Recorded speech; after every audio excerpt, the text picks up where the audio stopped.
Ako nga pala si Christopher. Kilala ko sa tawag na Tupi. Nung ako ay nasa 20s pa lamang, ay isa ako sa mga travel and food vlogger. Halos isang dekada na rin nung tumigil ako sa pagbablog dahil sa naranasan ko sa isang karinderya sa probinsya ng Mindoro. Hindi ko na babanggitin kung saan eksaktong lugar sa Mindoro nakatayo ang karinderyang ito dahil panigurado naman ako na ang karinderya na ito ay nawasak na noon pa. Ako ay sa Zamboanga talaga nakatira. Dumayo lamang ako noon sa Mindoro para gawin ang promotional vlog ng karinderya ni Milagros. Nung una ko iyang narinig ay unang pumasok sa isip ko ay normal lamang na karinderya na may masarap na mga putahe. Ngunit doon ako nagkamali. Sinama ko ang aking pamangkin na si Mary upang samahan ako sa panibagong vlog na aking gagawin. Siya ang aking magiging videographer sa vlog na iyon. Pagpunta namin sa lugar na iyon ay nagtaka ako dahil sobrang tahimik ng mga tao. Hindi ko maintindihan. Nangilabot ang aking balat nang mapatingin ako sa isa sa mga dumaan na tao. Normal naman ang araw. Wala namang ulan at hindi naman mainit. Sakto lamang ang temperatura ng panahon, ngunit ang mga tingin ng mga tao at mga kanilang mga ekspresyon ay para bang may kinikimkim na sama ng loob. Gayunpaman, tumuloy pa rin kami ni Mary na mag-vlog sa lugar. Pinalita ko sa aking mga followers na nasa Mindoro na ako. Habang nagsasalita ako ay napansin ko si Mary na nanginginig ang tuhod. Tinanong ko siya kung bakit, ngunit ginuso niya lamang ang aking likuran. Pagtingin ko ay may isang babae na naroroon. Wala siyang emosyon sa mukha, ngunit pagtingin ko sa kanyang mata ay tila ba humihingi ito ng tulong. Tinignan ko si Mary saka pinatigil ang pagkuha ng video. Sinabihan ko siya na lapitan namin ang babae upang ma-interview at matanong na rin kung nasaan ba ang sikat na karinderya ni Milagros. Umiling si Mary. Takot at paulit-ulit na sinasabi na wag namin itong lapitan. Pero masyadong matigas ang ulo ko. Nilapitan ko pa rin ito kahit medyo kinakabahan na rin ako sa paraan ng pagtingin nito. Paglapit ko ay nagbago ang emosyon ng kanyang mukha. Nagkaroon ng luha sa kanyang mata at sinabi ang mga kataganga. "Umalis na kayo rito, pakiusap." Aniya. Sinubukan ko pa siyang kausapin, ngunit tinalikuran na ako nito at tumakbo na palayo. Napakamot na lamang ako sa aking ulo saka binalikan si Mary. Tinanong niya ako kung anong nangyari, pero sinabihan ko na lamang siya na videohan ang lugar. Nagsimula akong maglinga-linga sa paligid saka naglakad. Napansin ko ang isang malaking karatula na may nakasulat na karinderya ni Milagros. Tinuro ko ito kay Mary na agad din naman niyang nalitratuhan. Kinuhaan niya rin ako ng video kung saan ko sinabi ang tungkol sa karinderya. Naglakad kami patungo sa karinderya, ngunit nakakapagtaka dahil ang inaasahan ko pa naman ay sobrang dumog ng tao, ngunit nagkamali ako. Puno ang mga lamesa pero lahat ito ay tahimik. Napansin ko rin sa dingding ng karinderya na puno ito ng mga ulo ng tao. Kung titignan ay parang totoo, kaya nanginig ang tuhod ko. Kakaiba at nakakakilabot. Lalo akong kinabahan nang masalubong ko ang isang tingin ng bata na tinignan ako mula ulo hanggang paa. Saka dinilaan niya ang pang-ibabang labi. Napalingon ako sa isang matanda na papalapit sa amin. Sa kabutihang palad, iyon pala si Milagros na nag-message sa akin patungkol sa promotional vlog. Inibitahan niya kami sa kanyang opisina at mas malala ang naging dekorasyon nito dahil hindi lang ulo ang nakasabit kundi mga armas at mga laman loob. Binaliwala ko na lamang iyon at inisip na prosthetic lamang at mga peke. Ngunit ramdam ko ang hindi pagkadisgusto ni Mary sa presensya ng lugar. Nagkwentuhan kami ni Milagros habang tahimik lamang sa aking tabi si Mary. Ayon sa kanya, siya ang kapitan ng lugar na ito. At wag daw akong magtaka kung bakit ganito katahimik dahil ganito raw talaga ang mga taong sinasakupan niya. Naitanong ko rin kung bakit nakasimangot ang mga tao. Ngunit tanging sagot niya na lamang ay dahil daw ito sa mainit na panahon. Hindi na lamang ako sumagot kahit gusto ko pang sabihin na sakto lang naman ang temperatura ng init. Naikwento niya rin sa akin na tinatawag siyang diwata dahil matanda siya ngunit dalaga pa. Halos 15 taon na raw siyang kapitan sa lugar na ito at hanggang ngayon ay hindi pa rin siya napapalitan. Pinag-usapan namin ang patungkol sa promotional video. Bawat promote ko kasi noon ay may kaakibat na bayad, maliban na lamang kung ako mismo ang nakapansin sa lugar. Nasabi niya sa akin na horror theme daw ang kanyang hilig, kaya naman ganoon ang itsura ng karinderya. Dinala niya ako sa kusina at sari-saring karne na dumudugo pa ang iba. Halos puro karne lang pala ang hinahanda nila. Napatingin ako kay Mary na kanina pa hindi nagsasalita. Siniko ko siya ngunit napapitlag lamang ito mula sa malalim na pag-iisip. Natawa na lamang ako ngunit nagulat ako nang sitahin ako ni Milagros at sinabing bawal daw ang tumawa. Nawiwirduhan na ako nung mga oras na yon. Kakaiba talaga ang lugar na ito, lalo na ang karinderya ni Milagros. Pagkatapos namin mag-usap, ay sinabihan niya ako na bukas na raw ako magsimula. Pumayag naman ako dahil pagod din ako sa biyahe. Dinala kami ni Milagros sa isang sikat daw na hotel. Napangiwi na lamang ako ng palihim dahil masyadong hindi kanais-nais ang amoy ng hotel at para bang may masangsang na amoy sa paligid nito. Pagpasok namin sa hotel ay nagulat ako nang makita ang babae na nakasalamuha ko kanina. Nginitian ko ito ngunit sinamaan niya ako ng tingin na nagpakunot sa aking noo. Si Milagros na ang nag-asikaso ng aming matutuluyan. Bali sa first floor lamang kami dinestino. 3 palapag lang pala ang hotel na ito, ngunit sobrang lawak. Ihinatid kami ng babae kanina at ni Milagros sa aming kwarto. Pagpasok namin sa kwarto, ay nadismaya ako sa itsura. 2 kama at isang CR ang naroroon at wala nang iba. Electric fan lang din ang meron at walang aircon. Pinagtiyagaan ko na lamang dahil libre ito ni Milagros at parang wala nang ibang hotel sa lugar na ito. Nagpaalam si Milagros sa amin pagkatapos niyang muling ipaalala ang aming usapan. Nahiga ako sa kama ngunit napaubo ako dahil sa abo at alikabok na pumasok sa aking ilong. Grabe, ilang araw na nga bang hindi nalilinisan ang kwartong ito. Mabaho na nga sa labas, madumi pa sa loob.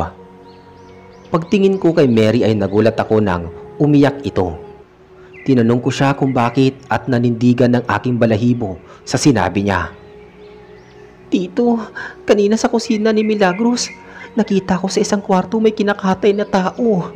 Kitang-kita ko kung paano nahiwalay ang ulo sa katawan at kung paano nila hugutin ang laman loob nito. Sabi niya. Hindi ako kaagad nakapagsalita. Nanlaki ang aking mata at hindi makapaniwala. 15 years old pa lamang ang pamangking ko. Baka naman nag-iimahinasyon lang siya. Imbis na sagutin ay pinatulog ko na lamang siya.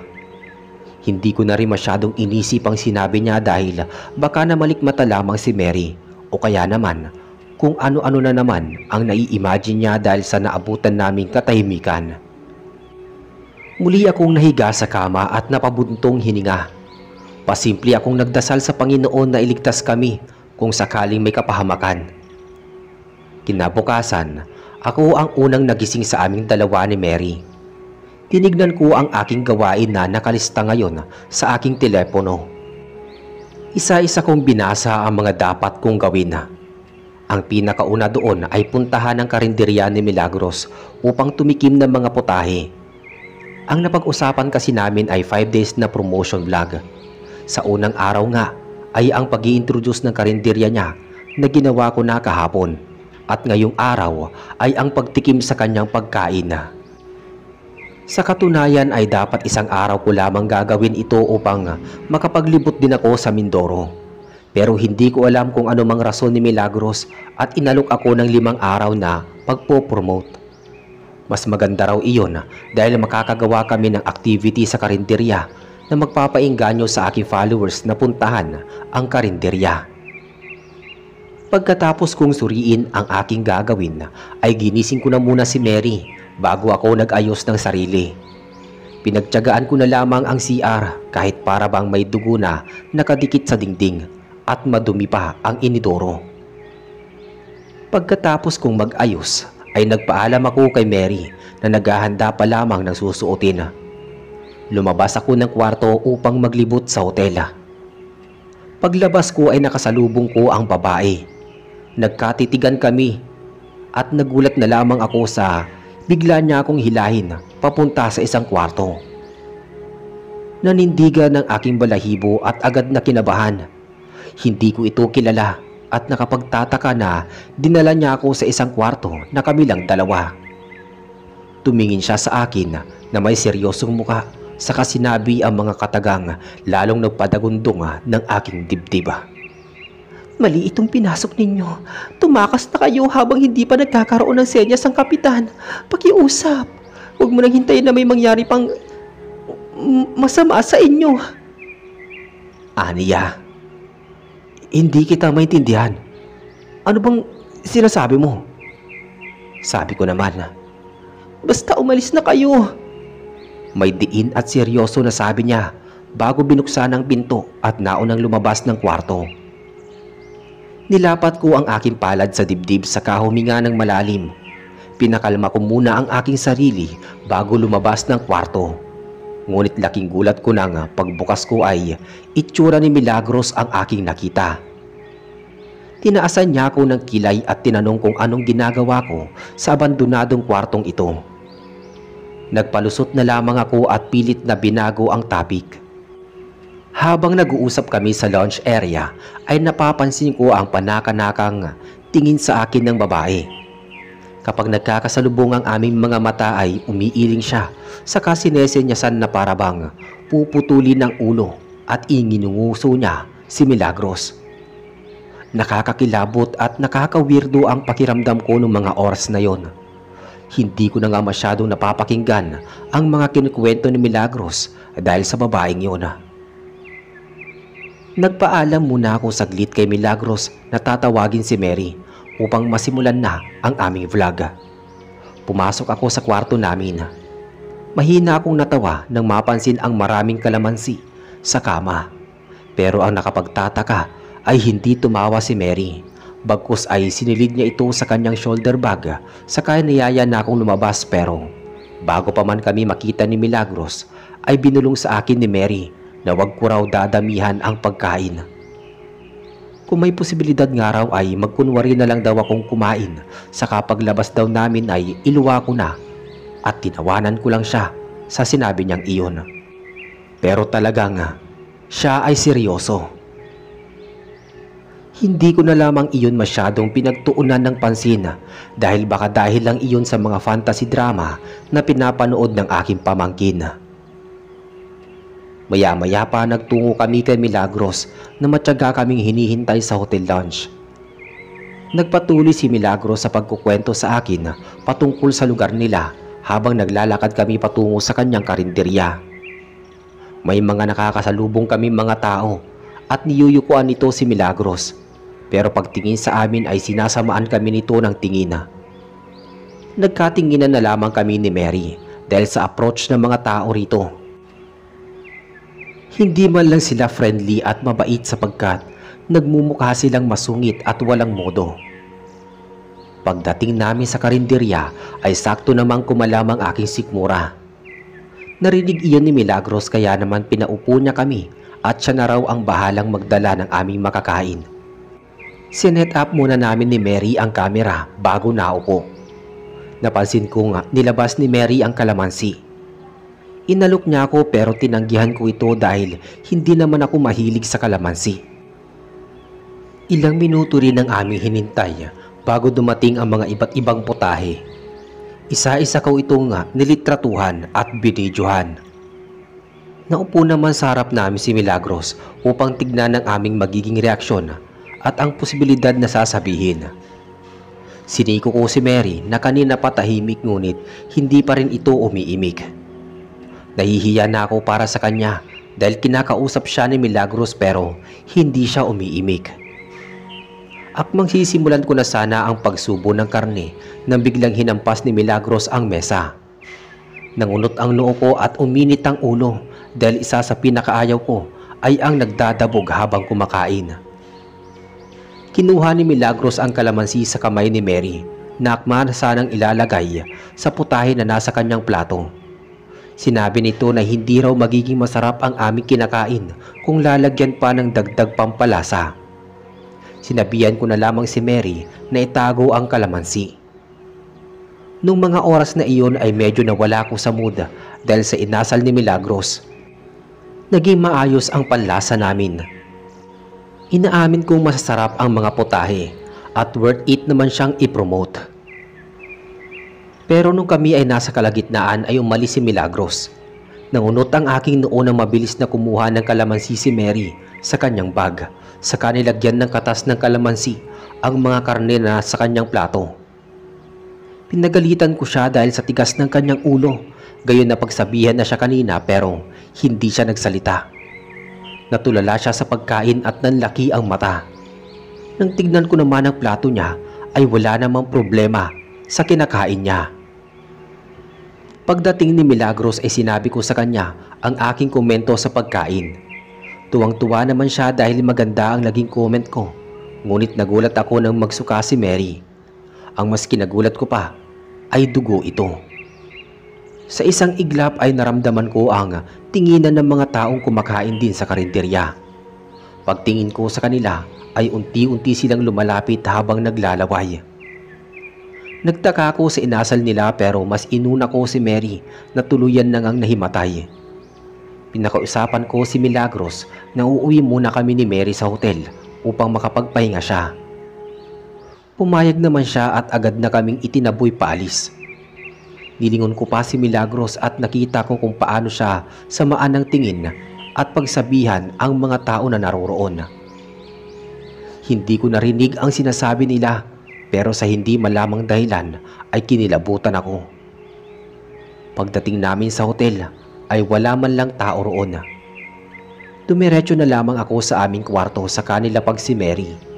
Lubos akong nag-aalala dahil ito ang pinakaunang beses siya ay nagsuka ng dugo. Maputla pa ang kanyang muka na tila ba may nakita siyang hindi kaaya-aya.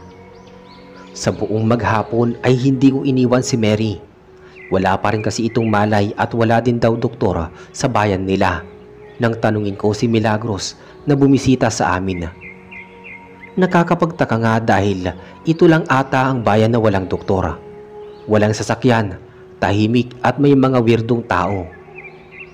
Nangangati na tuloy ang paa ko na umalis ngunit hindi pa tapos ang aking trabaho dito. Lalo na't may kontrata din kami ni Milagros at binayaran niya rin ako.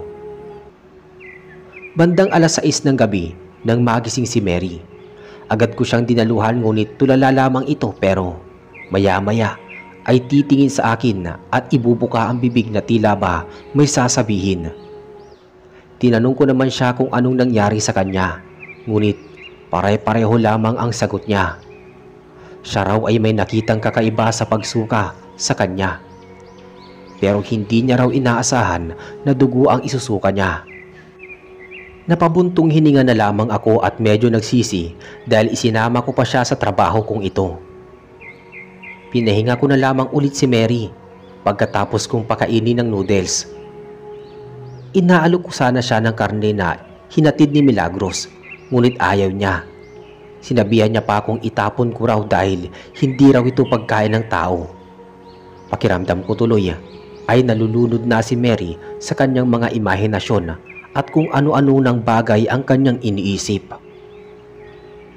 Kinagabihan bandang 2:00 ng madaling araw ay gising pa rin ang aking diwa dahil abala ko sa pag-i-edit at pagbe-brainstorm ng gagawin namin bukas. Naisip ko kasi na baka magluto na lamang kami at ipakita sa madla kung gaano kalinis at paano ang proseso ng pagluluto sa karinderya ni Milagros. Habang nag-i-edit ako ay nakarinig ako ng mga yapak sa labas. Nasa first floor kami, kaya naman dinig na dinig ang mga sunod-sunod na yapak. Nangunot ang noo ko at tinamaan ng kuryosidad. 2:00 na ng madaling araw, paano may mga tao pa sa labas? Tumayo ako saka dinala ang aking kamera. Alam kong delikado ang gagawin ko, ngunit hindi ako tinitigilan ng kuryosidad ko, lalo na sa lugar na ito na puno ng kawerduhan. Paglabas ko ng aking kwarto ay wala ang receptionist. Madilim din ang paligid na siyang nakakapagtaka dahil sa pagkakaalam ko ay dapat maliwanag ang hotel lounge at may staff in case na mayroong mag-check-in. Paglabas ko ng hotel ay sumalubong sa akin ang malamig na simoy ng hangin. Kinilabutan ako sa hindi malamang dahilan. Patuloy akong naglakad hanggang sa mapunta ako sa karinderya ni Milagros. Nawindang ako nang makita ang sobrang daming tao sa karinderya at nasa gitna nila ay si Milagros na nagsasalita. Hindi ko masyadong marinig ang sinasabi, kaya naman medyo lumapit ako at nagtago sa isang malaking asul na drum na nakatambak sa may basurahan. Kitang-kita ko ang kanilang mga mata na mapupula at iyong iba ay nakangiti na nakakapangilabot. Malapit na ang araw ng ating hinihintay. Hanggat maaari ay huwag kayong magpapahalata. Dinig kong sabi ni Milagros. Umusog ako ng kaunti upang makuhanan ng video ang nangyayari. Pero habang nasa kalagitnaan ng pakikinig sa hindi naman maintindihan na pinagsasabi, ay aksidente kong natabig ang isang basurahan. Kitang-kita sa kamera ang sabay-sabay nilang paglingon at nagbigay ng pangamba sa akin. Naglakad si Milagros patungo sa aking pwesto at halos namamawis na ako sa kaba. Akala ko ay mahuhuli na ako, ngunit isang babae ang humila sa akin patungo sa isang iskinita. Mabilis ang naging galaw niya at nagtago agad kami sa kumpulan ng basurahan sa iskinita. Medyo nakahinga ako ng maluwag at nagpasalamat sa babaeng nagligtas sa akin. Ito rin ang babaeng pilit akong pinapaalis sa lugar na iyon. Tinakpan niya ang aking bibig saka tumingin sa labas. Natanaw ko si Milagros na papalapit sa amin, pero maya-maya rin ay bumalik na lamang sa kanyang karinderya. Doon lamang ako binitawan ng babae saka tinignan ako ng sobrang sama. Nagbigay iyon ng tindig sa aking balahibo. Umalis na kayo habang hindi pa huli ang lahat. Hindi nyo alam ang kapahamakan na naghihintay sa inyo kapag nanatili pa kayo rito. Kaya pakiusap, umalis na kayo. Sabi ng babae. Tinignan ako nito ng ilang segundo bago ako iniwan.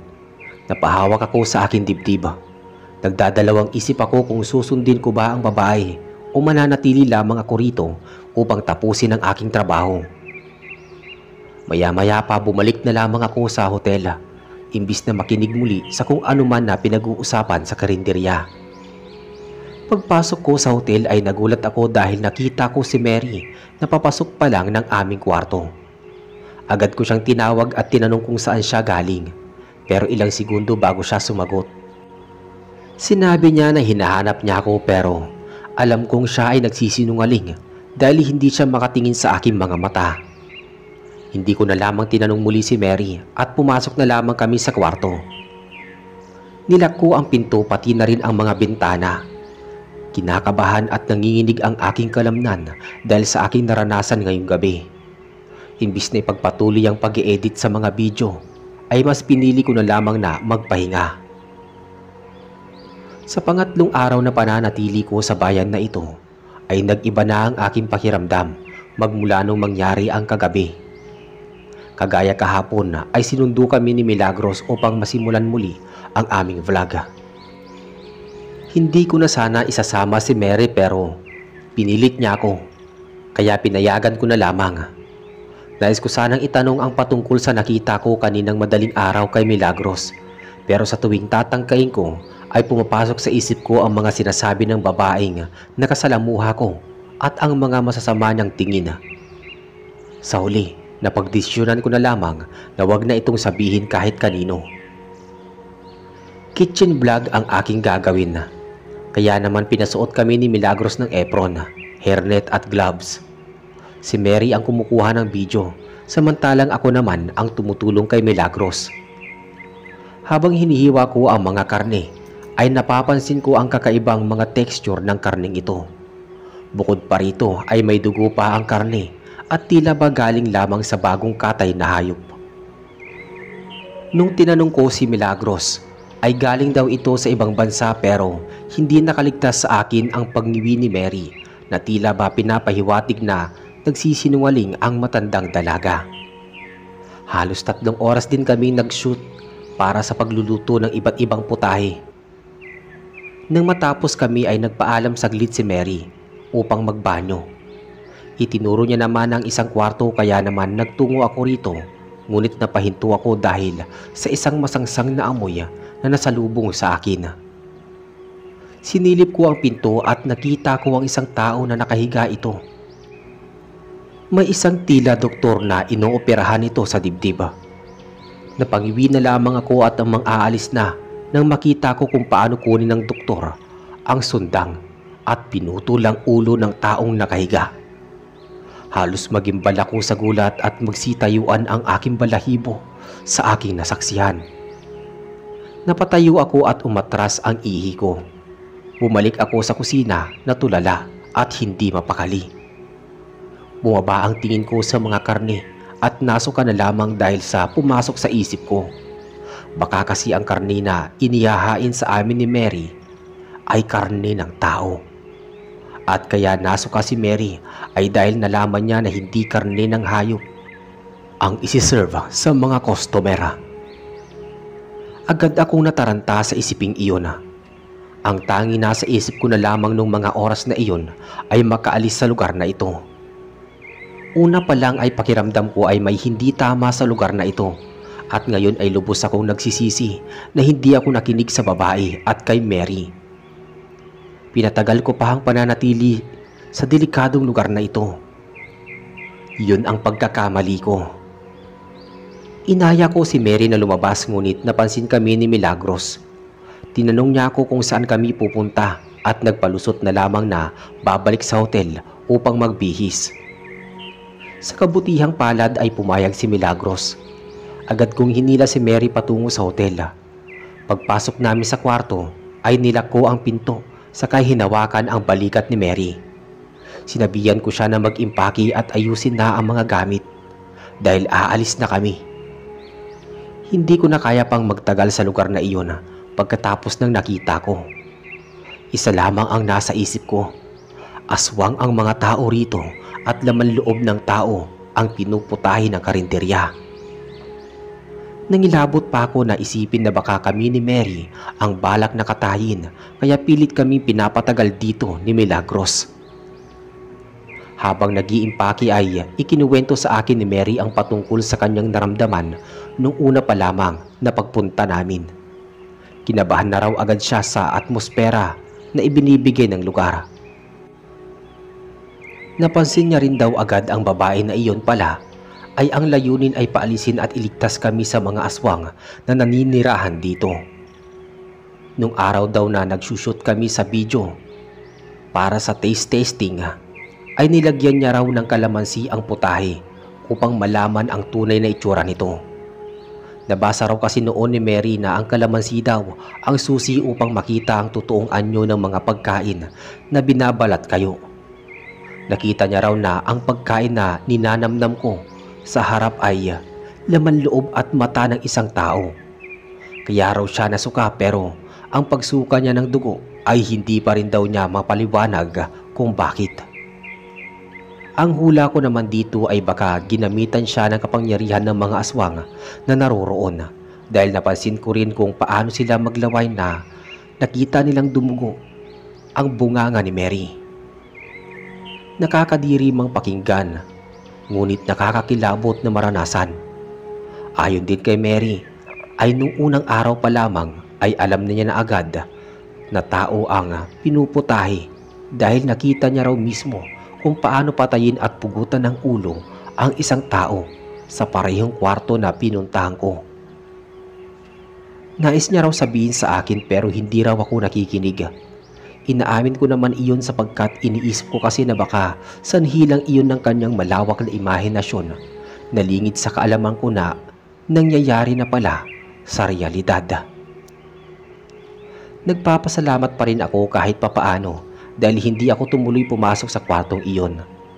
Napatingin ako kay Mary nang bigyan niya ako ng kalamansi, saka tinignan ang natirang karne sa maliit na mesa sa kwarto. Nasusuka na akong tignan ang pagkain dahil sa isiping gawa ito sa tao. Kinatasan ko ito ng kalamansi at tuluyan na nga ako napapunta sa banyo dahil nakita ko ang ari ng lalaki na nasa aking plato. Madugo pa ito at kitang-kita ko ang laman nito ayon kay Mary. Ako lang daw ang nakakakita ng totoong anyo ng pagkain dahil ako raw ang kumatas ng kalamansi dito. Wala na akong inaksaya pang oras at agad na inayos ang aking mga dadalhin. Ganoon din si Mary. Sa kasamaang palad, pagbukas ko ng pinto ay naroon si Milagros at sa likod niya ay mga aswang. Ngumisi siya sa amin na lalong nagpatintig ng aking balahibo. Nagulat na lamang ako nang kunin ng isa sa mga aswang si Mary. Pilit kong kinukuha si Mary pero masyadong malakas ang aswang kumpara sa akin. Natagpuan ko na lamang ang sarili ko na buhat-buhat ni Milagros at dinadala sa kanyang karinderya. Halos hindi ako makahinga sa kaba dahil ramdam ko ang tingin ng mga aswang sa akin. Pareho kaming nagpupumiglas ni Mary ngunit napapasigaw ako nang hampasin nila si Mary. Hinampas nila ito sa ulo. Nagsitayuan ang aking mga balahibo, lalong-lalo na nang naririnig ko pa ang plano nila sa amin. Lahat ng nangyari ay napagdudugtong-dugtong ko. Ang bayan na ito, ang mga tao, ang hotel na halos walang laman ay may dugo pa. Ito pala ay dahil sa aswang ang naninirahan dito at isa kami sa naging biktima. Sa parehong kwarto kung saan ko nakita ang taong pinugutan ng ulo ay doon kami dinala. Itinali kami gamit ang bakal kaya kahit anong pagpupumiglas ko ay walang epekto. Halos maiyak ako sa halo-halong emosyon, pagsisisi, galit at dismaya sa aking sarili. Idinamay ko pa ang aking pamangkin. Napasigaw ako nang turukan si Mary ng kung anong gamot. Halos magwala na ako sa aking hinihigaan dahil sa naririnig na sigaw ng aking pamangkin.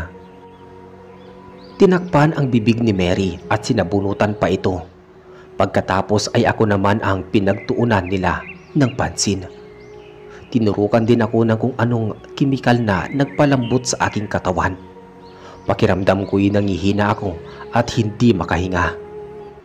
Pilit ko mang igalaw ang aking paa ay hindi ko na talaga kaya dahil unti-unti na rin akong namamanhid. Ipinikit ko ang aking mga mata at nagdasal na lamang para sa akin at para sa nanganganib ko ring pinsan.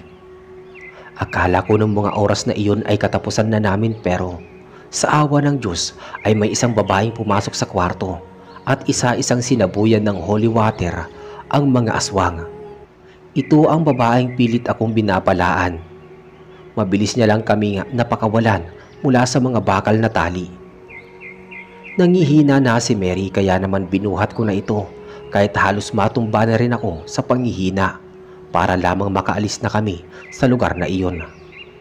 Mabilis ang aking pagtakbo paalis sa lugar, ngunit nataranta ko lalo nang marinig ang ungol ng mga aswang. Nangibabaw dito ang boses ni Milagros. Napasinghap ako nang matapilok ang babae. Akmang tutulungan ko ito nang umiling siya at sinabi ang mga salitang lalong nagpangamba sa akin.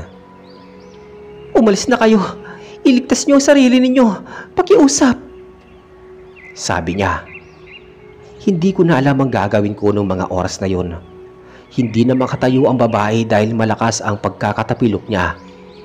Hindi ko alam kung tatakbo ako at iiwan ang babae lalo na't nariyan na ang mga aswang, pero lubos na nakokonsensya dahil siya ang nagligtas sa amin. Sa pangalawang pagkakataon ay tinaboy niya kami.